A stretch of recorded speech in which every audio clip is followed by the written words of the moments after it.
The man was simply a genius. He was a great composer and arranger and could improvise. It's rare to find an artist who could excel in all aspects of music, and he did.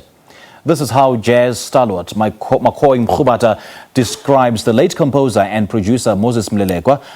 Molelekwa, who would have been 43 years old today, died 20 years ago. His father, Jerry Molelekwa, established the Moses Taiwa Molelekwa Arts Foundation, honoring Molelekwa's contribution to innovation. Molelekwa, known as Bramonk, joins us now via Zoom to help us pay tribute to this stalwart. Now, Dr. Molelekwa, very good morning to you. Thanks for joining us. Welcome to Morning Live. Okay, good morning, and good morning to the listeners. Now, 20 years since the death of your son and one of the country's greatest jazz minds, what do you miss most about your son?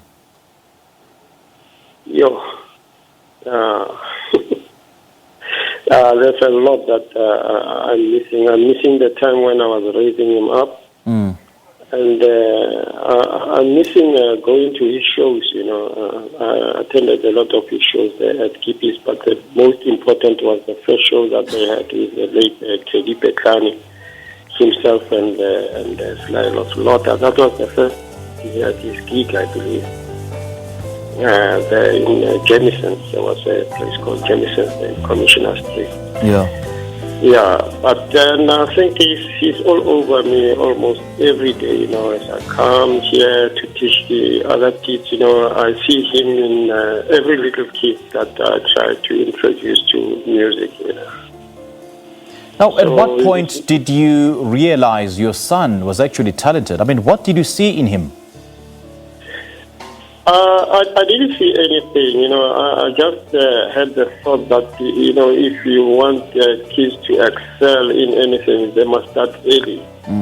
So music was one of those things, and maybe the other thing was the uprisings, in the 1976 to 88. There were uprisings, so I thought he couldn't just sit home and do nothing. So that's when I decided he must go to Fua because Fua was operated then and the schools were not operating. Yeah, and his death was quite mysterious. And do you still wonder what really happened to your son? Yeah, actually, there's lots of questions hanging out there. It's easy for people to say that, no, just find closure. It's not a robot, This has got to do with deep emotions, So I still have a lot of questions hanging out there, and they've not been addressed, even in the report. The conclusion is that he killed his wife and he's killed himself. But I don't see any substance to that. When I look at the report, it doesn't state actually, it just says the statement, but it's not saying this is the object that was used to, Yeah. So I wouldn't like to go deep into that right now. What for you made him such a genius? I mean, Makhoy Mkhubata describes him as a great composer and arranger, and he could improvise. I think that was an inborn thing,